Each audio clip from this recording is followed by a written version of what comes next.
smoke. The kind that emanates from the exhaust of a power generating set.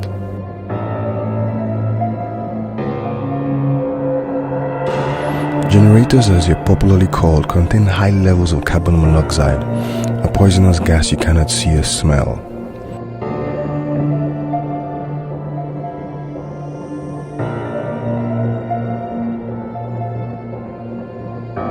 Lagos, Nigeria is one of the fastest growing cities in the world. Lagos is currently experiencing a population increase of about 275,000 persons per annum.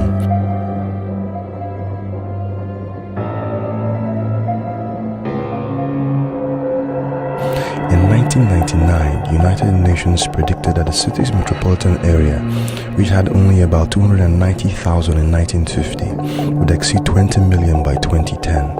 And thus become one of the 10 most populated cities in the world. The poor power supply in Lagos and other parts of Nigeria is primarily responsible for the inevitable use of generators.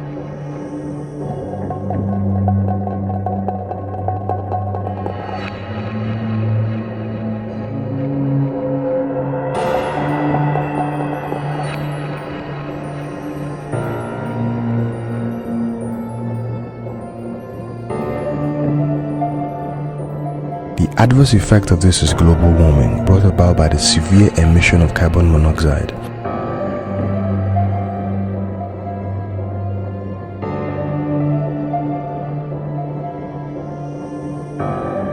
The Nigerian government recently privatized the power holding company of Nigeria, handing the generation and distribution of power to new energy companies and investors.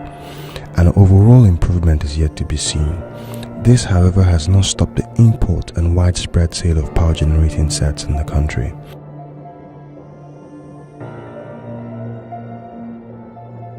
On so many occasions in Lagos, there have been reported deaths caused by inhalation of smoke from generators. The frequency of these reports are becoming alarming. The larger issue here is the environment.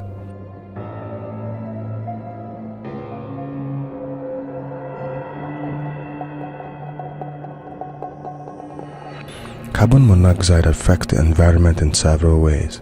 First, it elevates the amount of methane in the atmosphere and then oxidizes it into carbon dioxide. This eventually leads to global warming. In addition, large amounts of carbon monoxide can be life-threatening. This smoke has to stop now. One man has taken it upon himself to stop it. This is his story. Problems, the epileptic power supplies we have, I ventured into renewable energy, which my quest for it made me study renewable energy in a college abroad.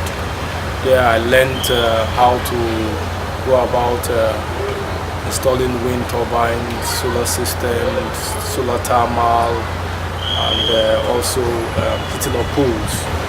Well, apart from the benefits I derive from installing systems, both commercially and industrially, I love the essence of renewable energy in the sense that it's eco-friendly. Eco-friendly in the sense that there's no pollution as to how generators spread the carbon monoxide all over the air in Nigeria. There are virtually no compound you will go to in Nigeria today, you would not see a generating set. Not talk about the noise which that is associated with the generator. And also, robbery has also gone on the increase because most neighborhoods with the generating set at night are so noisy that you can't even hear when somebody is entering your neighbor's flat. So with all this at the negative sides of the generating set, I took delight in studying green energy, especially with the wind and the solar system. If you come to see now in Nigeria, people are embracing solar energy. Why? Because it's not as expensive as they felt it used to be. It's safer, it's long lasting, and it's also green. This has been here. I installed this in 2011. I think about September 2011, and so far it's been very, very effective. The only disadvantage is that the wind speed here is not as consistent as is required. So sometimes it doesn't produce as much energy as I would love it to do. But all the same, it's been very, very useful. If you have a solar system or a wind system, or better still a hybrid is what you call when you have the wind and the solar system working unanimously at the same time. It saves you a lot of stress going to queue for fuel in the filling stations. It saves you a lot of stress repairing your genset. It saves you a lot of stress of switching on and off your genset. It saves you a lot of costs maintaining your generator, and it also saves you money in the bank when going to replace the gensets, because the solar system has a lifespan of between 50 to 20 years. These are what we call the battery banks. They store the energy produced.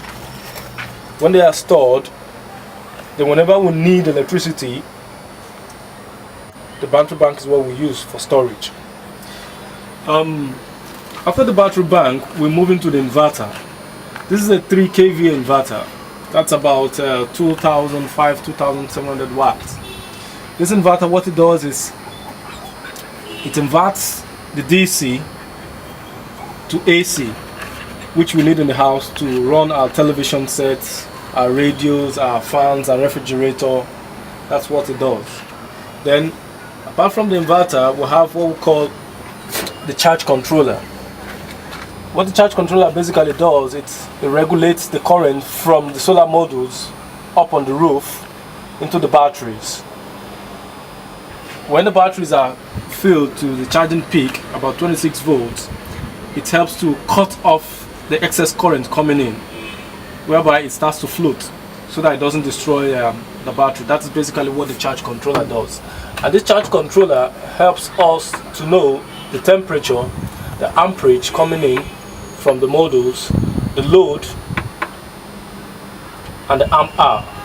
So you could basically see what the currents that are coming in from the panel, the amperage and the voltage, and your rate of consumption. So that's what this does. So this is the cable that runs from the modules up on the roof.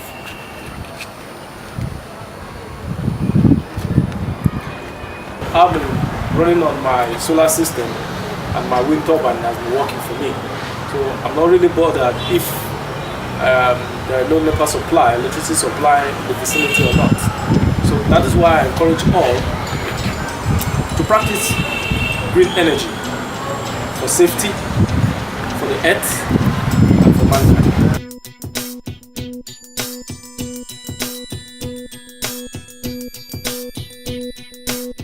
Given the inventive solar energy alternative, it still remains to be seen if the change we seek will indeed come. For us in Lagos, Nigeria, the time to act is now. It may take some time, but if we are to secure a green future for our children, we must stop the smoke now and embrace alternative sources of energy.